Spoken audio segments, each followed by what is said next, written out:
Le 6 septembre 1522, des marins de l'expédition de Magellan sont de retour en Espagne à bord de la Victoria. Les quelques survivants de ce premier voyage autour du monde apportent la preuve définitive que la Terre est ronde. Mais l'idée n'est pas nouvelle, loin de là. Plusieurs siècles avant notre ère, il est déjà admis par nombre de savants que notre Terre est une grande sphère. Parménide, Platon et Aristote partagent ce point de vue. Nous habitons sur une très grande sphère. Mais grande à quel point? Quelle taille exactement? Pas facile de mesurer son diamètre pour les habitants d'une planète.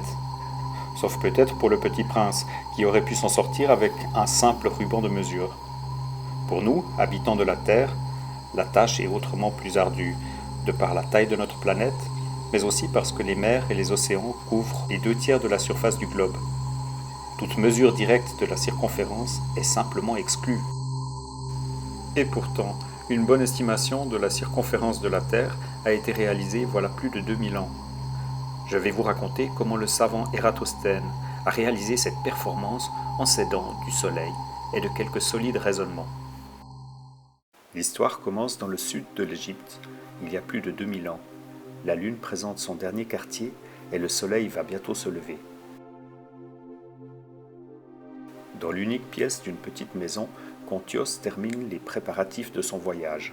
En plus d'un peu de nourriture et d'une réserve d'eau, il emporte un rouleau de papyrus. De la fenêtre, il a vue sur l'un des bras du Nil. L'île d'Éléphantine, où il vient de passer la nuit, se trouve au milieu du fleuve. En sortant, Contios aperçoit la lune vers le sud.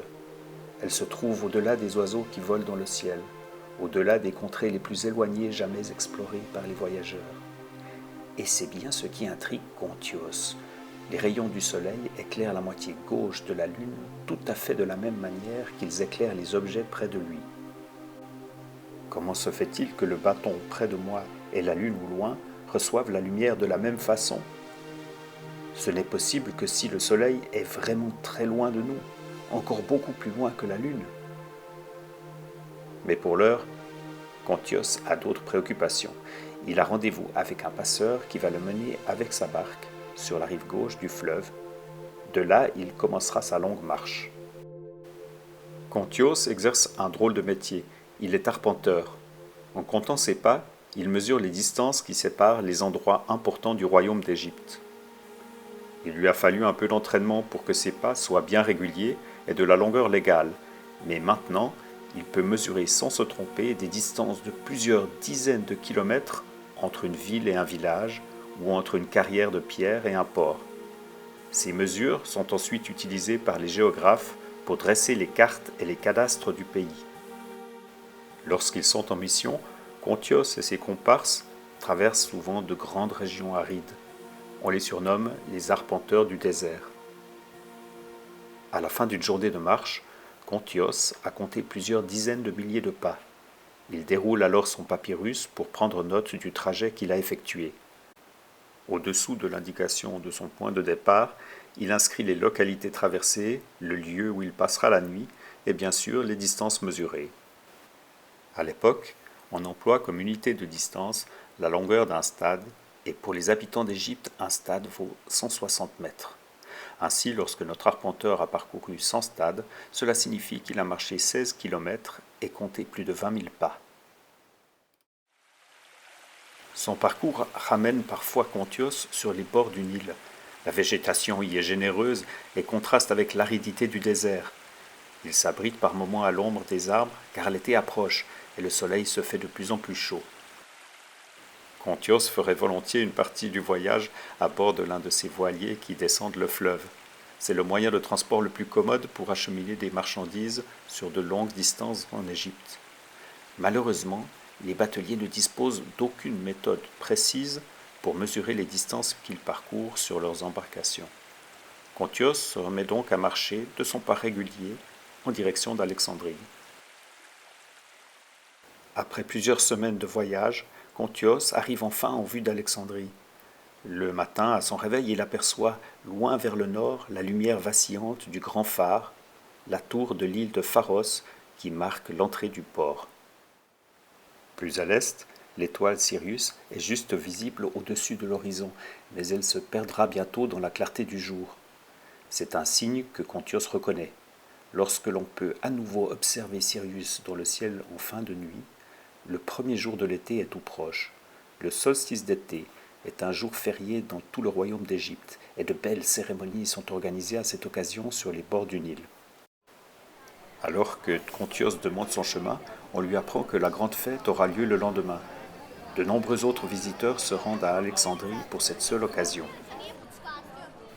Les rues de la capitale sont larges et les constructions souvent imposantes. On y croise une foule bigarrée de marchands, de soldats, de marins.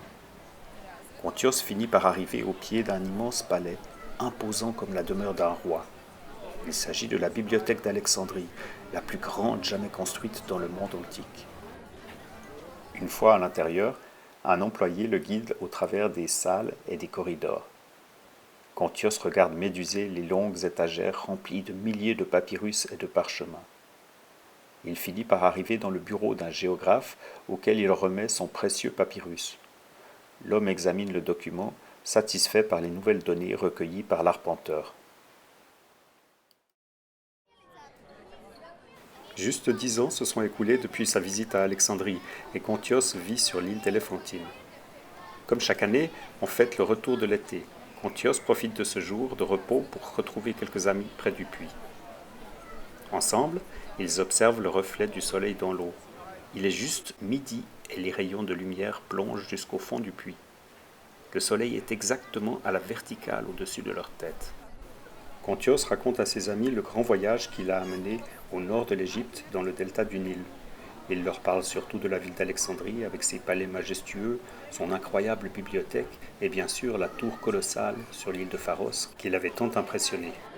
Il était là-bas lors de la fête du solstice, mais contrairement à ce qui se passe aujourd'hui à Éléphantine, à aucun moment le soleil n'était monté au zénith ce jour-là. Même à midi, les rayons du soleil étaient légèrement inclinés et les murs projetaient une petite ombre vers le nord. Au même instant, à Alexandrie, 3 hommes discutent au pied d'un obélisque. L'un d'eux s'agenouille pour mesurer l'ombre du monument à l'aide d'un curieux instrument. Cet homme s'appelle Ératosthène, scientifique renommé, passionné par l'astronomie, la géométrie et la géographie. Ératosthène veut connaître la position exacte du Soleil lorsqu'il est au plus haut dans le ciel, et rien ne vaut pour cela un obélisque parfaitement droit et vertical. Ératosthène sait que loin dans le sud, près des premières cataractes du Nil, le soleil monte si haut dans le ciel le premier jour de l'été qu'il passe exactement à la verticale, au zénith. Il a compris que si le soleil n'apparaît pas à la même position selon qu'on se trouve au nord ou au sud de l'Égypte, c'est parce que la surface de la Terre n'est pas plate, mais courbe. Il compte tirer profit de ce phénomène pour mesurer la taille de la Terre. Ceux qui l'accompagnent ont du mal à le prendre au sérieux. La taille de la Terre? La seule manière de la mesurer, c'est d'en faire le tour, dit l'un d'eux. Encore faut-il qu'elle soit vraiment ronde, comme tu le dis, ajoute le second. Et qui serait assez fou pour essayer d'en faire le tour? Il aurait à affronter des mers inconnues, à franchir des montagnes, à traverser des déserts, sans parler des dangers terribles qu'on peut imaginer de l'autre côté de la Terre, là où l'on se trouverait la tête en bas. Ératosthène rassure ses interlocuteurs. Je ne vais pas partir pour cet impossible voyage autour de la Terre. Je vais simplement me rendre à la bibliothèque, y rassembler quelques documents et faire des calculs. J'en sais suffisamment pour calculer le périmètre de la Terre sans même quitter Alexandrie. Les 2 hommes sont toujours aussi incrédules. Ératosthène, qui sait combien il est difficile d'admettre que l'on vit sur une immense boule, se résout à leur donner quelques explications. Prenant dans sa main une orange, il dit « Regardez ce fruit.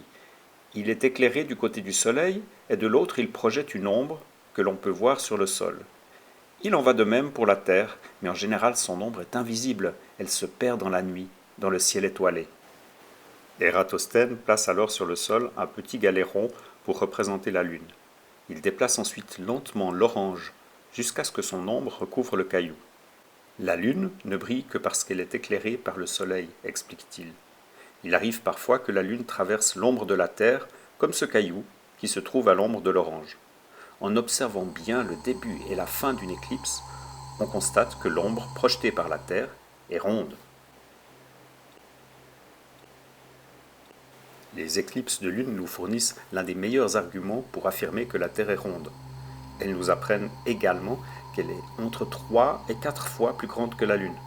Si la Terre avait la taille de cette orange, la Lune ne serait pas plus grosse qu'une noix, et elle serait distante de 3 pas. Depuis la visite de Contios à Alexandrie, la grande bibliothèque s'est encore enrichie de nombreux ouvrages. Des savants viennent de loin pour y travailler, discuter des idées nouvelles et consulter les recueils de mathématiques et de philosophie. Dans la salle où sont réunis les traités de géographie d'Égypte et du monde, Ératosthène trouve le registre où sont consignées les mesures de Contios, et en particulier la distance entre Éléphantine et Alexandrie. Muni de ce document, il se rend dans une plus petite pièce et s'installe à une table de travail. Ératosthène veut être précis dans son calcul. La distance entre les deux villes est de 5300 stades, mais Alexandrie est à l'ouest du delta du Nil, alors qu'Éléphantine est plus à l'est. Lors de son long périple, Contios n'a pas marché exactement vers le nord. Il aurait pu accomplir 2 trajets distincts. Le premier, droit vers le nord, en suivant le méridien, et le second, plus court, d'est en ouest. En recourant à des calculs de géométrie, Ératosthène arrive à la conclusion que la capitale égyptienne n'est que 5000 stades plus au nord que l'île d'Éléphantine. Comme Contios, Ératosthène sait que le Soleil est extrêmement loin. Ses rayons sont presque exactement parallèles lorsqu'ils atteignent la Terre. Si les ombres ne sont pas exactement les mêmes sur l'île d'Éléphantine et à Alexandrie, c'est donc que la surface de la Terre n'est pas orientée de la même manière aux deux endroits. Il suffit d'admettre que la Terre est une sphère pour que tout cela s'explique facilement. Sur un papyrus, Ératosthène dessine un grand cercle, la Terre. Par son centre, il trace 2 droites qui forment entre elles le même angle que celui mesuré entre l'obélisque et le rayon du Soleil. Il désigne par le nom d'Éléphantine le point du cercle coupé par la droite verticale, et il note Alexandrie sur le point du cercle coupé par l'autre droite, inclinée de 7 degrés. Sur le dessin, Alexandrie et Éléphantine ne sont éloignés que d'une toute petite distance, que le savant peut reporter plus de 50 fois autour du cercle. La circonférence de la Terre doit donc mesurer un peu plus de 50 fois la distance qui sépare Éléphantine d'Alexandrie. Ératosthène arrive à un résultat de 252 000 stades, 40 000 km. Compte tenu des moyens utilisés, c'est étonnant d'exactitude. À partir de la dimension de la Terre, Ératosthène peut aussi estimer celle de la Lune, et même la distance de la Terre à la Lune. À Éléphantine, la fête du solstice s'est prolongée jusque tard dans la nuit sous la faible lumière de la Lune. Contios regarde la Lune se coucher, à la distance vertigineuse de 2 400 000 stades de la Terre.